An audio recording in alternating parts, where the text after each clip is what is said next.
Ready to move in premium triplex villas at Kollur APR projects. ఈ మధ్య కాలంలో సినీ ఇండస్ట్రీలో వరుస మరణాలు సంభవిస్తున్నాయి. సినీ పరిశ్రమను వరుస విషాదాలు పట్టిపీడిస్తున్నాయి. ఓ స్టార్ సెలబ్రిటీ మరణించారు అన్న విషాద వార్త మరవక ముందే మరో విషాద వార్త వినిపిస్తూ సినీ ఇండస్ట్రీని అల్లకల్లోలంగా మార్చేస్తుంది. కాగా ఇప్పటికే సినీ ఇండస్ట్రీలో ఎంతో మంది ప్రముఖులను పోగొట్టుకుంది.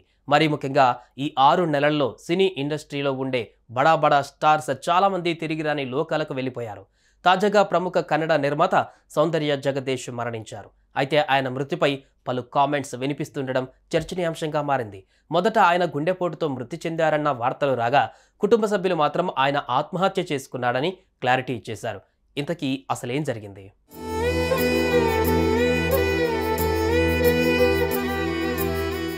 కన్నడ సినీ నిర్మాత పారిశ్రామికవేత్త సౌందర్య జగదీష్ బెంగళూరులోని తన నివాసంలో ఆత్మహత్యకు పాల్పడ్డారు. ఇది గమనించిన కుటుంబ సభ్యులు వెంటనే ఆయనను ఆసుపత్రికి తరలించారు. కానీ లాభం లేకుండా పోయింది. అప్పటికే ఆయన మృతి చెందినట్లుగా వైద్యులు నిర్ధారించారు. సౌందర్య జగదీష్ మృతితో సినీ పరిశ్రమలో విషాద ఛాయలు అలుముకున్నాయి. పలువురు సినీ ప్రముఖులు ఆయన మృతి పట్ల సంతాపం ప్రకటిస్తున్నారు.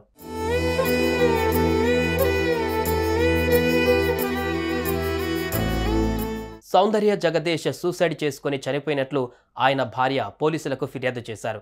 జగదీష్ గుండెపోటుతో చనిపోలేదని, ఆత్మహత్య చేసుకుని ఆయన మృతి చెందినట్లుగా ఫిర్యాదులో పేర్కొన్నారు. ఆయన ఆత్మహత్య చేసుకున్నారు అనేది ఇంకా తెలియదని, ఆరోగ్యం, వ్యాపారంలో ఎలాంటి సమస్యలు జగదీష్కి లేవని, గత కొన్ని రోజులుగా జగదీష్ మానసికంగా బాధపడుతున్నట్లుగా తెలిపింది. ఇక ఆమె ఫిర్యాదుతో కేసు నమోదు చేసుకున్న పోలీసులు దర్యాప్తు ప్రారంభించారు.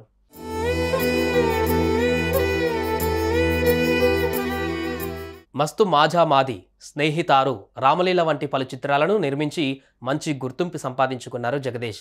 అప్పు పప్పు చిత్రం ద్వారా తన కుమారుడు నీషియక్ను ఇండస్ట్రీకి పరిచయం చేశారు. నిర్మాతగానే కాకుండా చిత్రసీమలో పలు విభాగాలలో కూడా పనిచేసిన ఆయన అందరితో ఎంతో మంచిగా, స్నేహపూర్వక స్వభావంతో ఉండేవాడు. దీంతో సౌందర్య జగదీష్ బాగా ఇష్టపడేవారు. ఇక సౌందర్య జగదీష్ సెక్యూరిటీ గార్డ్ గత నెలలో మరణించగా ఆయన అత్త 2 వారాల క్రితం చనిపోయారు.